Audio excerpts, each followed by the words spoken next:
Hello, hello, hello! Attention, attention, attention! তো আজকে কিন্তু আমি চলে এসেছি আমার নতুন একটি ব্লগ নিয়ে। আর সেটা কি?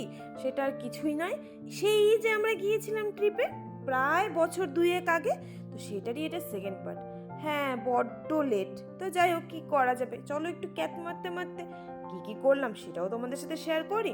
আর কোথায়, কোথায় ঘুরলাম সেটাও শেয়ার করি। আর ওই যে দেখছো দূরে পাহাড়টা, সেটা কিন্তু আমাদের সিল্ক রোড। আর আমরা ওখানেই যাবো। তার থেকেও একটু উপরে যাব, কিন্তু একেবারে যাতে উপরে না যায় সেই জন্য কিন্তু এই জিনিসটা মাস্ট, এটা কিন্তু নিতেই হবে, নয়তো আর তার আগে পেটেরও তো একটু খোরাক দরকার। তো সেই খোরাক দিয়ে চলো এবার রওনা দিয়ে দিই। রাস্তায় যেতে যেতে আরো কি কি দৃশ্য দেখলাম সেগুলো আস্তে আস্তে দেখো, আর ভিডিওটা কিন্তু শেষ পর্যন্ত দেখবে। আর তার আগে বলে দিই, নমস্কার, কেমন আছো সবাই? আশা করছি সবাই খুব ভালো আছো। ইনসেন দীপিকার নতুন একটি ব্লগে তোমাদের সকলকে স্বাগত। আর এই যে জায়গাটি দেখছো, আমি কাঞ্চনজঙ্ঘার এত সুন্দর রূপ দেখিনি কখনো।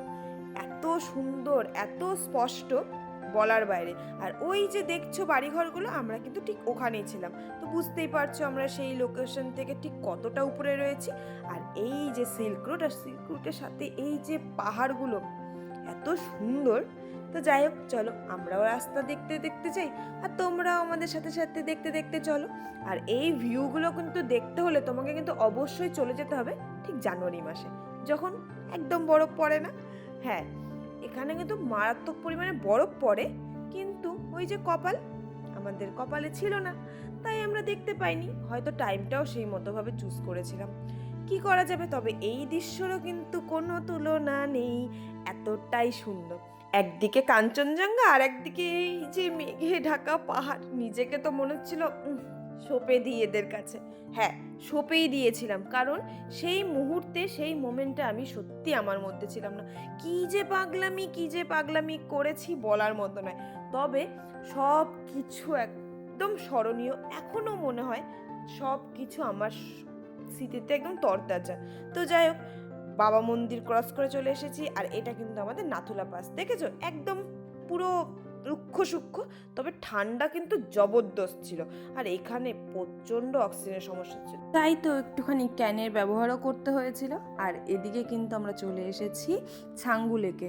এখানে এসে এখানকার পরিবেশটা এত সুন্দর ছিল, আর এই লেকটা পুরো বরফে ঢেকেছিল। আর পাখিগুলো কি সুন্দর বসেছিল না?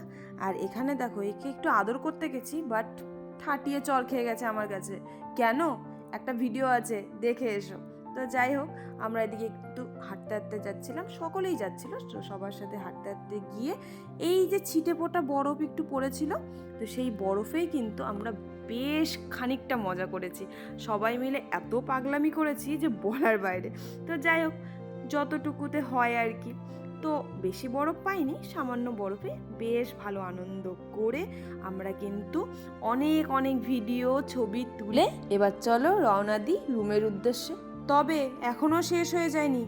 এই যে এনাকে দেখবে না, সানসেটটা দেখো, এত সুন্দর সানসেট। কেন, সেই সকালে বেরিয়েছো আমাদের সাথে, সানসেটটা তো দেখা তো মাস্ট। চলো তোমরাও দেখো, আর আমিও আমার পুরনো স্মৃতি তরতাজা করি।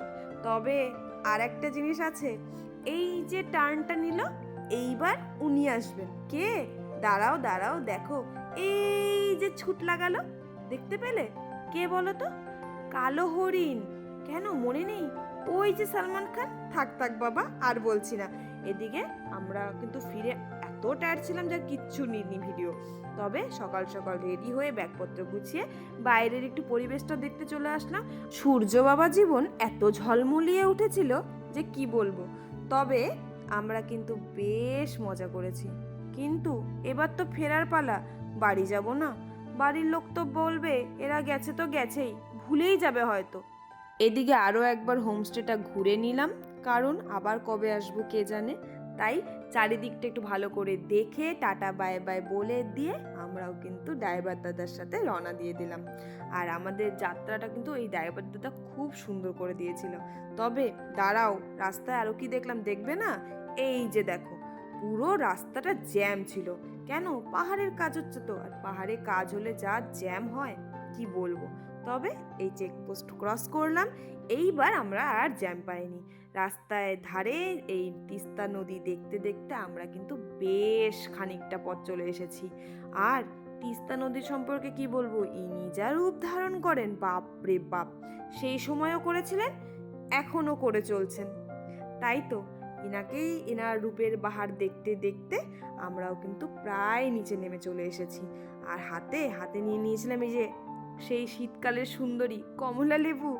সবাই মিলে কমলা লেবু খেতে খেতে আমরাও কিন্তু আরও নিচে নেমে চলে আসছি। তো যাই হোক, আমরা দেখো কর্নেশন ব্রিজেও চলে আসছি, আর এদিকে ইনাদের সাথেও একটু টাটা বাই বাই বলে দিয়ে আমরা কিন্তু শিলিগুড়ি পৌঁছে গেছি। তো আজকের ভিডিওটা এইটুকুই।